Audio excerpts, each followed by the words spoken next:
My name is Edward Carnby, private investigator. I hope you don't mind we let ourselves inside. I do mind. This is private property. You can't just barge in here. I'm sorry about all this, but I'm looking for my uncle. It's urgent, and no one was answering the door. We can't hear you knocking anymore. None of us can.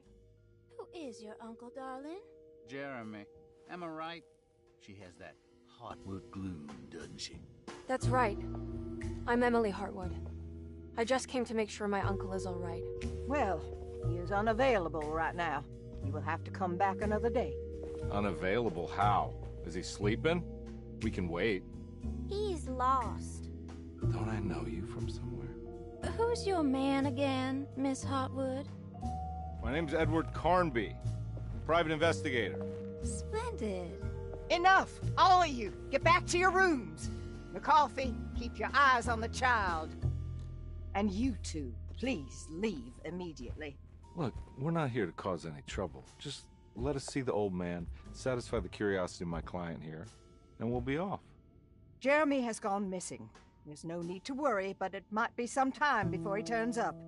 The whole staff is looking for him. What? He ran off? I don't have time for any of this. Please, come back tomorrow. All right, in that case, we'll just wait in his room. You don't mind, do you? It's upstairs, right? Wait, you can't. Don't worry, we'll be discreet. In the corridor. It's the first door on your left. I'll tell Dr. Gray you're here. Excellent. Thank you, madam.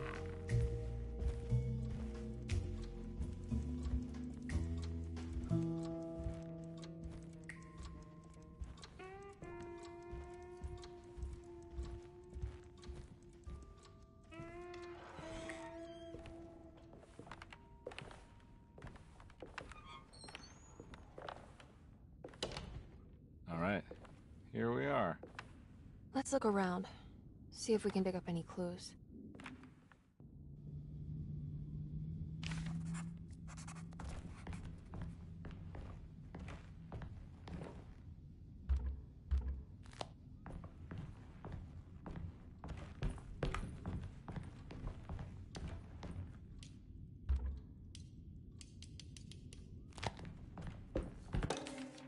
Every night the dark man stands opaque at the threshold of my room, counting the days until my spirit spills out of my tired shape.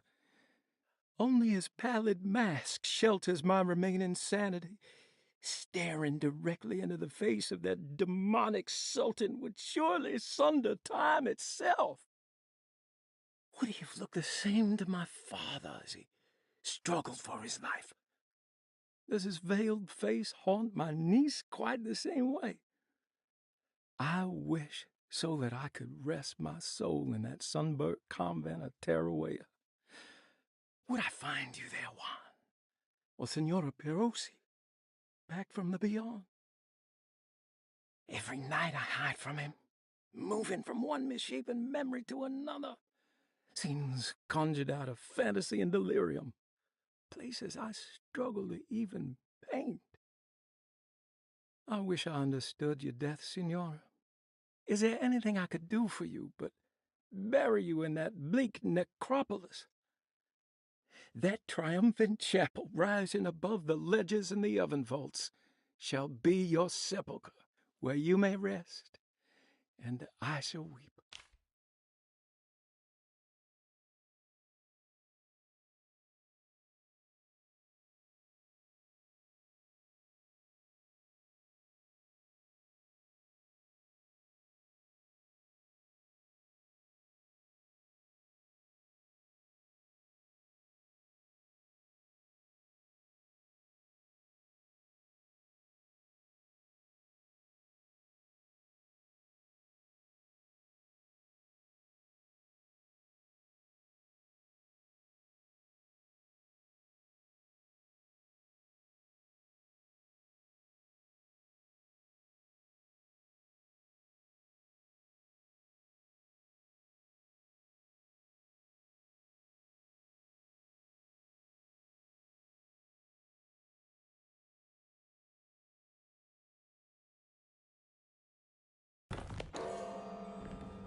Hey, you know anything about this? Looks like some sort of talisman. No, I don't. Oh, help me out here, will you?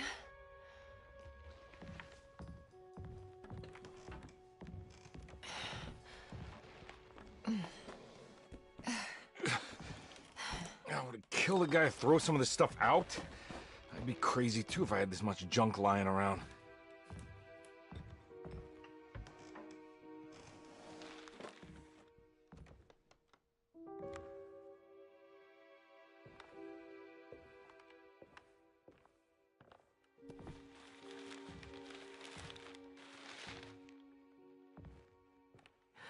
Oh, wow. That's striking. I want to save this one.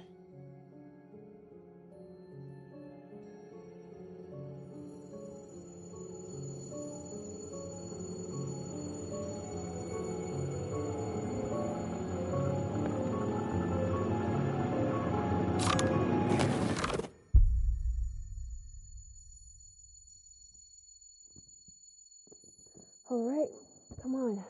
I want to go see Dr. Gray.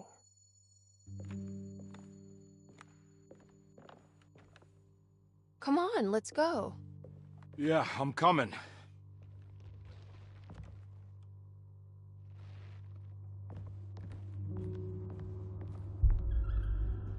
Miss Hartwood. Emily?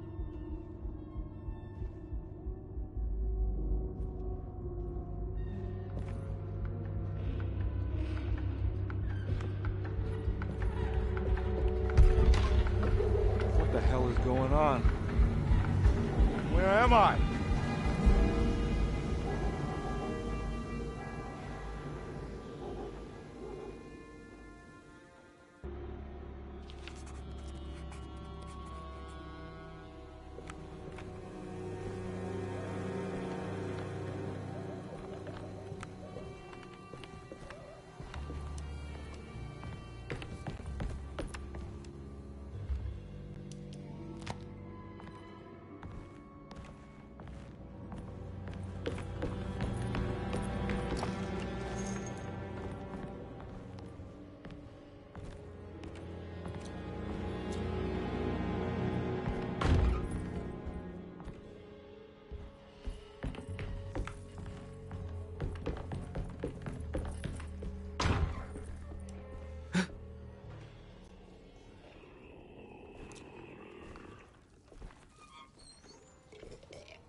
Ah! Oh!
I can't go that way.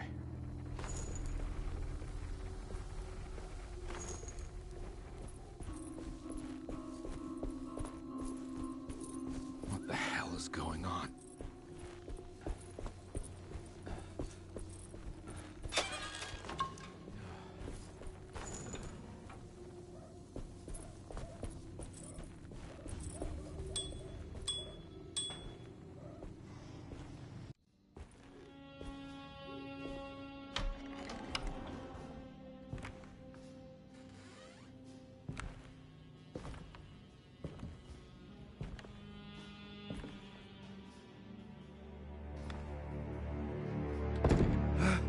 let them get inside, compare. They're not the good kind. Is this your store? There are no owners here. We both strangers in Jeremy's story. Jeremy did this. How? Pact with the Dog Man. Jeremy warned us, but we didn't think much of it. I'm Detective Edward Carnby. I was hired by Jeremy's niece to find him. Oh, yeah? How much she paying you? $150. She's sure getting her money's worth tonight. Are you a thinking man, compare? No, not if I can help it. You know, I think Jeremy's hiding in a way we can't find him. He has this juju necklace that guides him. The talisman? That's right. It's some magic charm he got from Miss Jackson down the street. The voodoo priestess? You know surprising things, compare. Yeah, the Mama Loa. Here, take the key. I locked the gate to save her place from all the ghouls and goblins getting inside. Maybe if you go there, you can find some clues to show you the way. Thanks. I'll have a look.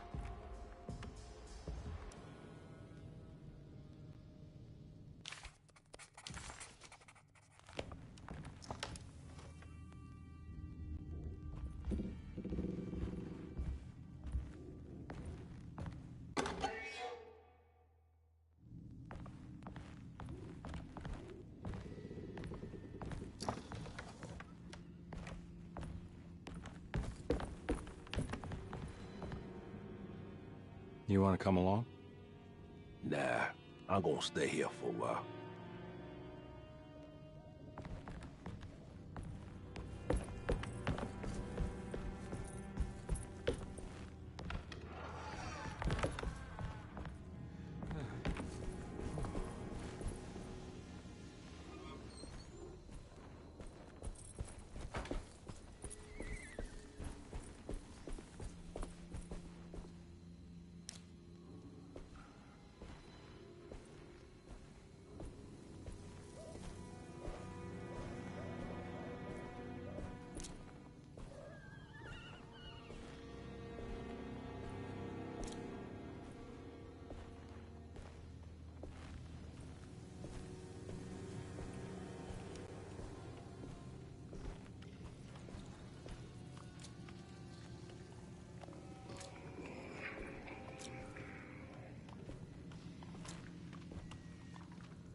I can't go that way.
My weapon broke.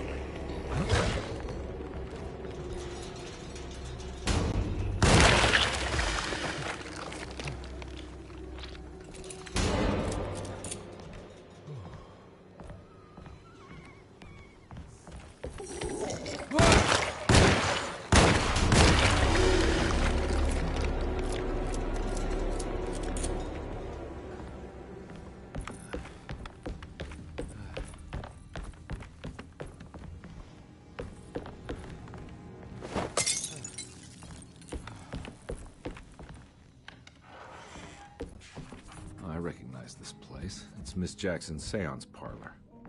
Let's see if she's got any information on Jeremy's talisman.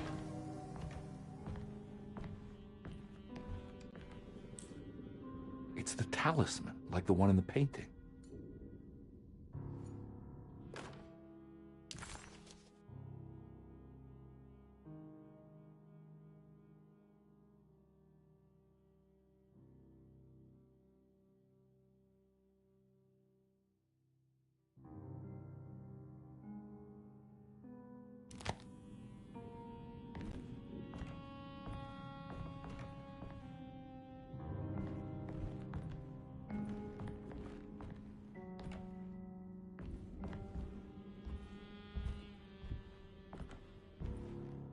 I think it's meant for the talisman.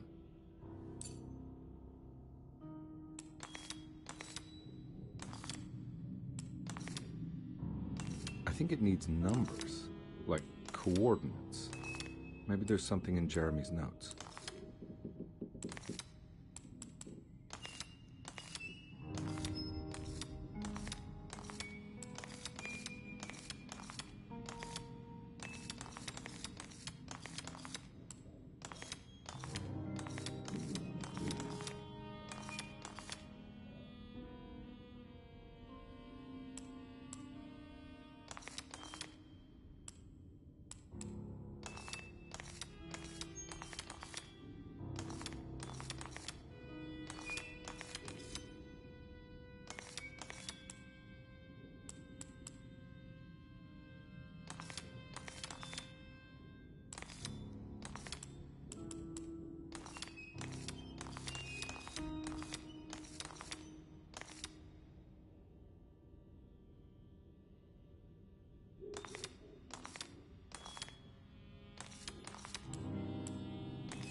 He recognized this place. It was Miss Jackson's seance room. The last time he...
It's showing something.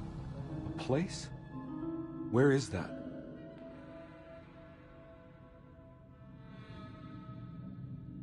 Huh.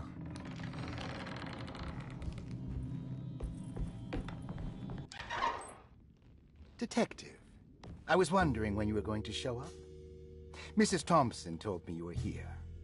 I understand you are working for Jeremy Hartwood's niece. Yeah, I guess so. I mean, you're not wrong. We came here for her uncle. I just didn't expect... I didn't expect this. You are Dr. Gray, right? That's right.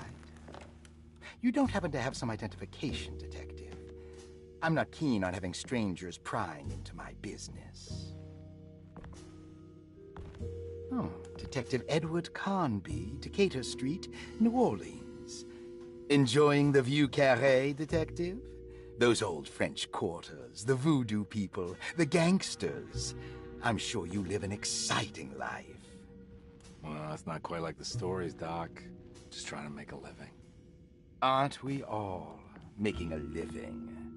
Well, welcome to Deseto, Detective. I hope your time here will be useful. Now, what can I do for you? Why don't you tell me where I can find Jeremy Hartwood? Why wouldn't that make for a short visit? I wish I could tell you, but I'm afraid I don't know. A drink, Detective? Anything brandy. Oh, you do belong in the French quarters, Detective. Armagnac or cognac? You know, just give me the cheap stuff. I'm not much of a connoisseur. Having low standards is not a virtue, Detective. Let me see if I can broaden your perspective. What can you tell me about Jeremy? I wouldn't want to go into details about his condition. Doctor-patient confidentiality. I'm sure you understand. Sure, but he is crazy, and he's gone missing. Why? Here, try this. Ooh, it's good. Got a bite? It's called a sidecar. The trick is not to be afraid of the tartness of the lemon. Then, for goodness sake, don't overdo the triple sec. Okay, what can you tell me about Jeremy? Well, let me think. He is an anxious man, constantly worried about events not presenting themselves according to his model of predestination. He complains about things not being carried out in the right order, and that some things simply shouldn't be. Is any of this helpful to you? Not really. I was hoping for some direction where to look next. I'm sorry. I have nothing for you then. You should talk to my orderlies.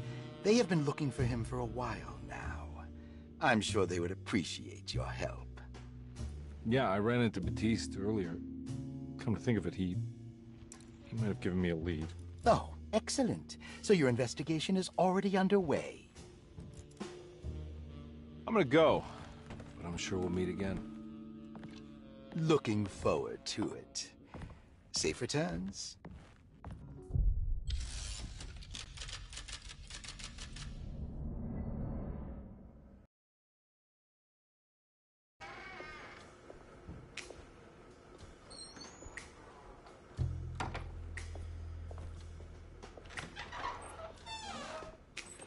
Detective Carnby, how did you... Where did you go? I was just talking to Dr. Gray. You disappeared.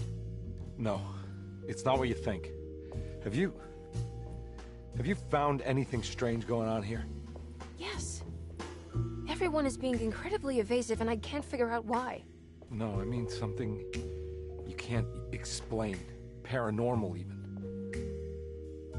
Detective, I really need you to get yourself together. I can't do this alone. Forget it. I'll figure it out. Do you want to come see Dr. Gray? No, I want to try something. With this talisman, I think I can follow Jeremy to the place he mentioned in the book. What was the name? Do you remember something Spanish? Tarawea. Yeah, that's where I need to go. Detective, are you gonna be all right? Yeah, of course. Go talk to Dr. Gray. We'll rendezvous later.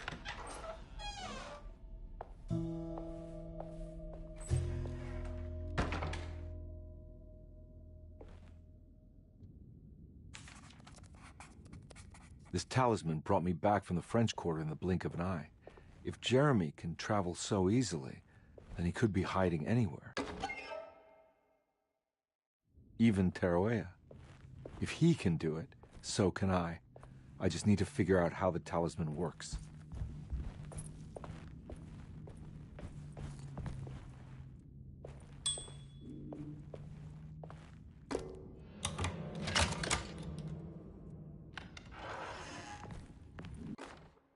Paul, you're right about the plates on the boiler and the clock. They have been sabotaged, and I think I know who did it. They have something to do with Jeremy's episodes and how he seems to disappear at night. Right now, it's important that you keep an eye out for any of the pieces. I want to find out if I can repair the plates. Let me know if you find any of them. Lottie. Tell Lottie to take a look at the well in the kitchen garden.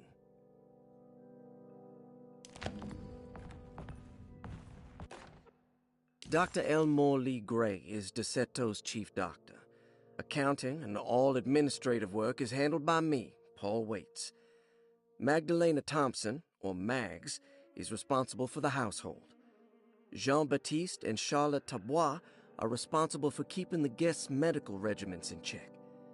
Finally, Jack Chance is our gardener, who can occasionally be seen in the conservatory, but is for the most part busy outside.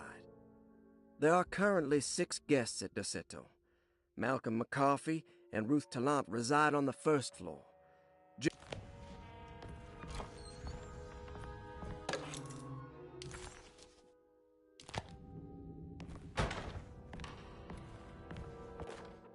Saw your notice in the boiler room. You should know Mr. Chance won't be coming back. I got no business being in there myself, but you can take a valve from the wine cellar if you want to try to stop the steam pouring out. Be careful.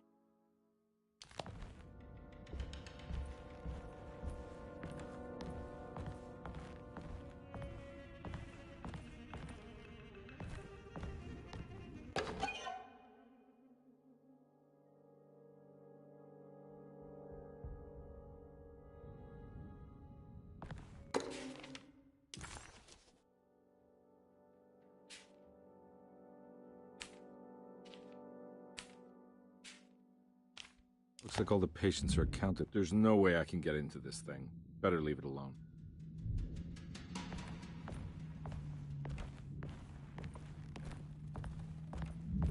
There's no way I can get into this thing. Better leave it alone.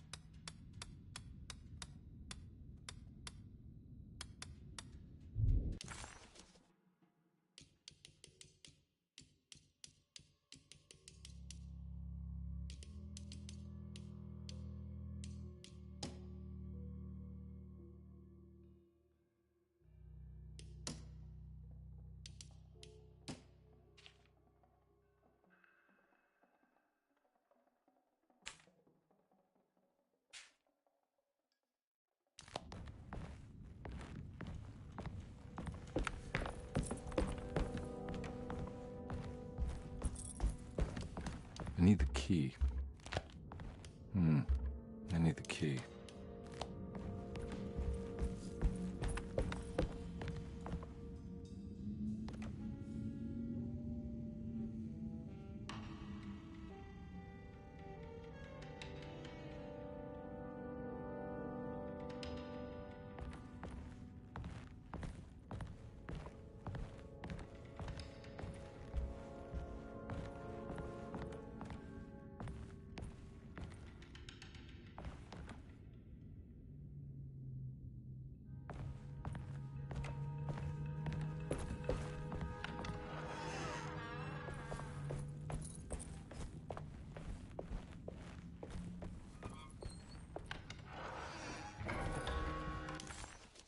While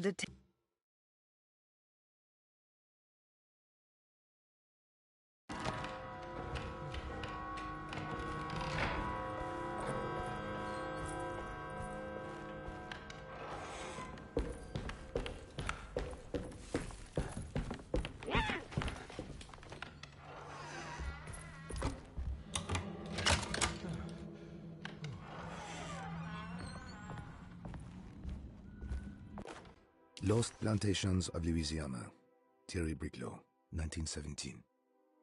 Derceto was a small plantation on the eastern shore of Lake Pontchartrain. The land was considered difficult for industry and was sold for only $30 to Elijah Pickford in 1818. Pickford employed hundreds of workers from nearby New Orleans to clear the woods and build a small plantation mansion facing the lake with a striking Greek Revival temple facade. Derceto kept a modest production of Perique tobacco and indigo that persisted up till the Civil War. During the antebellum era, Derceto was the source of many rumors concerning voodoo and witchcraft. People who traveled the lake reported seeing people dance at night in front of bonfires, bleating and wailing. On June 17, 1862, Captain J.W. Norton of the Union Army recounts leading a raiding party from ships anchored in Lake Pontchartrain in order to seize control of Derceto and free the slaves working there. The captain was surprised to find the workers fighting back with unprecedented zeal. Norton's account describes these men and women as enraged with fanaticism. Pickford reportedly tried to placate the raiders, but was shot in the confusion. Captain Norton left the mansion burning and retreated to his ships with his men. Derceto was left in ruins for several decades. The ownership of the land was long disputed and returned to the Ledoux family in 1901. Several police reports were filed during the following years as the Ledoux tried to get rid of a camp of squatters on their land.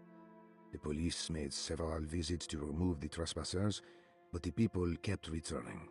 On November 1st, 1907, Inspector Legrasse of the police charged a deadly attack in order to save several children kidnapped by the squatters. Many were killed, and even more were jailed. The following year, Ledoux rebuilt Derceto, incorporating the surviving stone foundation and adding a magnificent wrought iron conservatory. The farmland had been reclaimed by the surrounding woods, so it was no longer profitable to use as a plantation. Instead, the house was turned into an artist's colony. The Astarte Artist Colony was a successful group of artists, including figures such as painter Heinrich Cassel and poet Nora Keith. The group was also known for their beloved Mardi Gras crew called the Pirates of Pontchartrain.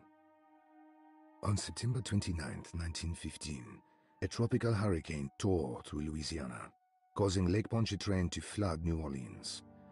Due to the remote location of Derceto, it took almost 2 weeks for outsiders to learn that the artist's colony was abandoned. The 12 residing